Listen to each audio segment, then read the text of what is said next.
Bonjour, on va recevoir le collectif Copernic, vous nous expliquerez de quoi il s'agit. Fabienne Pâtissier, bonjour. Didier et David, bonjour. Vous êtes tous les deux membres de ce collectif. Peut-être nous expliquer sa dénomination d'abord, en parlant bien en face du micro. Si vous voulez commencer par vous, Didier. Nous sommes tous des usagers de la ludothèque, médiathèque de Montbrison, du réseau Copernic.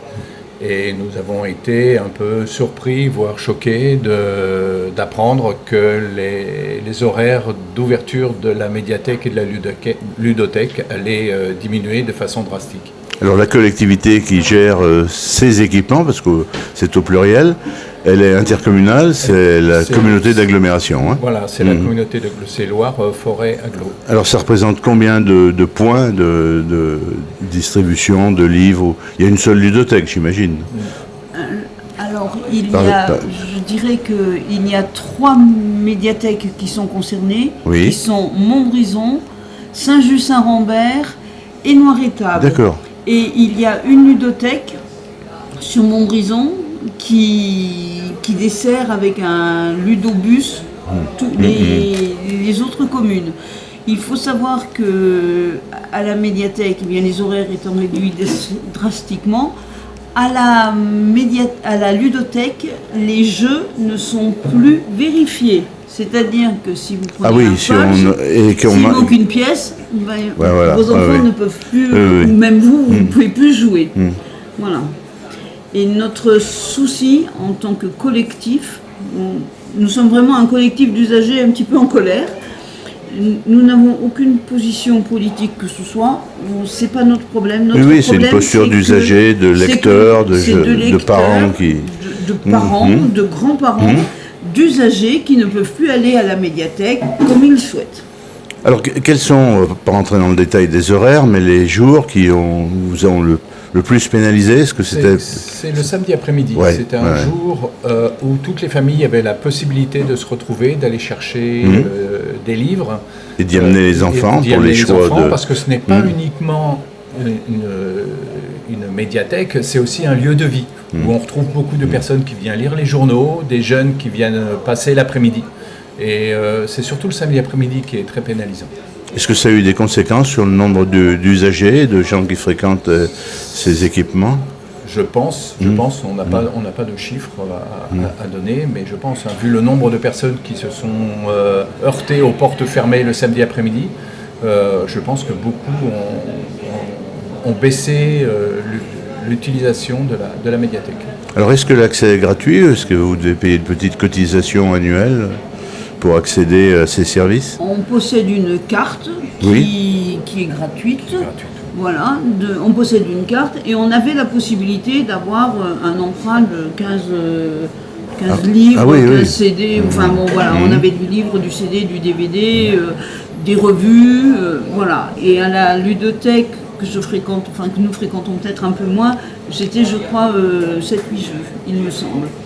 Et ce qui veut dire que cette médiathèque, c'est un très bel outil. Elle est magnifique et elle est à Montbrison. Elle est à Montbrison. Alors, centre-ville. J'ai animé un échange sur des livres écrits par des auteurs sur l'Europe. Voilà. Donc, et on me l'a fait visiter.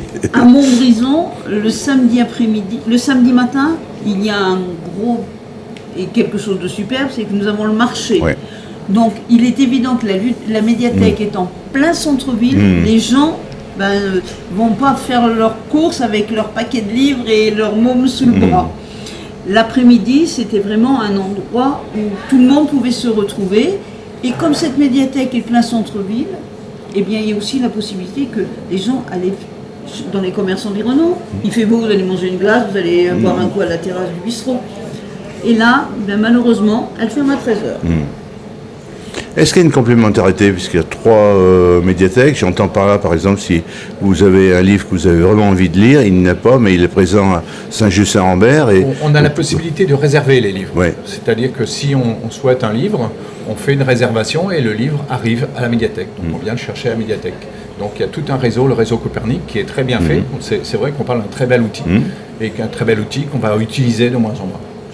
Alors quel a été le motif de suppression de ces horaires? Une baisse du budget global ou C'est difficile de savoir, mais à la base, c'est un problème financier, je pense. Il aurait fallu embaucher des nouvelles personnes pour pouvoir maintenir l'ouverture de la médiathèque avec ces horaires-là. Est-ce qu'il était possible, selon vous, par exemple, que ce soit des emplois étudiants en CDD, naturellement? Non, mais il y avait plein de possibilités, en allant justement des emplois d'étudiants jusqu'à, comme dans certaines médiathèques, avec des bénévoles. C'est des solutions qui n'ont pas été explorées, je pense. Alors vous avez mobilisé les gens, notamment à travers une pétition sur Internet. Comment ça s'est passé? Nous avons commencé par prendre un coup de colère. Oui. Nous avons mobilisé les gens. Vous avez pas mal d'articles de presse, donc on a essayé de mobiliser un petit peu la presse, qui a eu une écoute, la première fois, je pense, très, très positive. Maintenant, ça se ferme un peu. Nous avons fait des signatures physiques, et là, nous avons rencontré des gens qui se sont... trouvé devant la porte, et puis mais qu'est-ce qu'on va faire, qu'est-ce qui arrive, où on va aller. Et ce qui nous a fait le plus mal, moi quand je l'ai fait avec d'autres collègues, c'est de voir des jeunes qui arrivent et qui le jeudi après-midi, médiathèque fermée. Nous faisons quoi? Nous allons où? Nous allons travailler où? On a l'impression que voilà, ces jeunes. Cette médiathèque, elle est centre-ville. Elle est à 500 mètres du lycée, du collège. Elle est peut-être à 1 kilomètre du lycée, à 500 mètres de la MFR. Donc, elle draine. Oui. Et là, ces jeunes se trouvent un petit peu coincés. Alors, nous avons fait une pétition sur Internet. Nous avons à peu près 1400 signatures. Et les gens sont plutôt très réceptifs à notre pétition. Alors, que ce soit à Montbrison ou à Saint-Just, puisque de toute façon, tout le monde est concerné. À Saint-Just, la fermeture du samedi après-midi est peut-être moins problématique qu'à Montbrison, parce qu'ils n'ont pas ce marché qui occupe qui drainait beaucoup de... Et qui draine un petit peu beaucoup de monde. Beaucoup de population, oui. Voilà, et nous, notre but, c'est vraiment qu'elle n'ouvre que 18 heures par semaine. Alors que les uns ou les autres, quand on est allé à l'extérieur, déjà communes. Sur le département, les médiathèques sont ouvertes tous les samedis après-midi jusqu'à 17h. Dans la France entière, il y en a même qui ouvrent le dimanche matin, Valence entre autres en hiver. Et je n'ai jamais vu de médiathèque fermée un samedi après-midi sur nos promenades. Alors comment la communauté d'agglomération a réagi? Avez-vous demandé rendez-vous? Avez-vous obtenu rendez-vous? Avez-vous pu présenter vos revendications? On a pu présenter une revendication.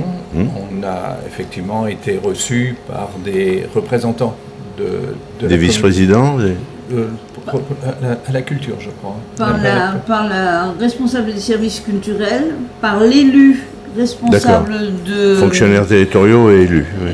Et par le directeur du cabinet du président de la communauté Loire Agglomération, qui ont entendu nos doléances.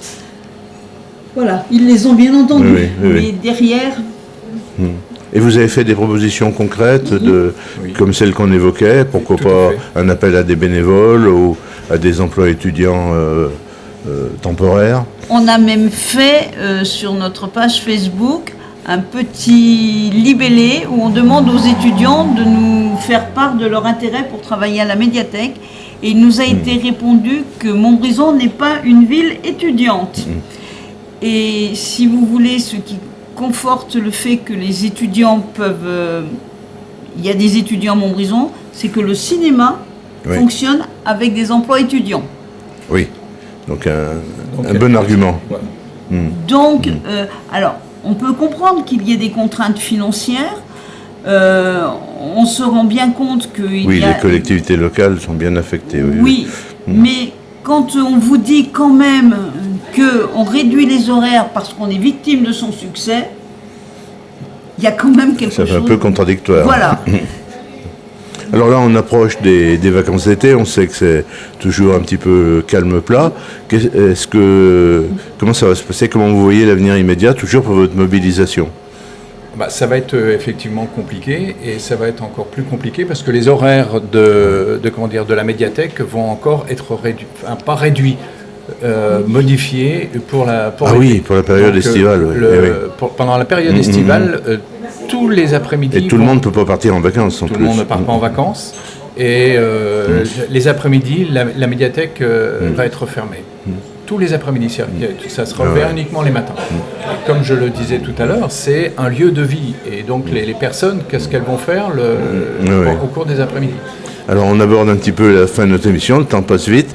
Pour ceux qui veulent suivre votre mobilisation, vous avez un réseau social, vous avez, je crois, une page Facebook pour ceux qui veulent en savoir un petit peu plus. Tout à fait, nous avons une page Facebook. Notre dernière action un peu sympathique quand même, c'est que nous avons fait un dépôt de tracts au Salon du Livre qui s'est déroulé il n'y a pas très longtemps sur le Montbrisonnais. Voilà. Et nous avons une page Facebook avec qui s'appelle Copernic Médiathèque. On trouvera. Hein? Oui, mais nous avons aussi nous avons un mail qui s'appelle usager médiathèque Copernic tout attaché med@gmail.com. Voilà. Et nous essayons d'être un petit peu le poil à gratter, si vous voulez, pour la culture, parce que nous y sommes attachés. Merci beaucoup, Fabienne Pâtissier. Didier, je ne me suis pas trompé, Didier David. J'écris tellement mal que je suis prudent.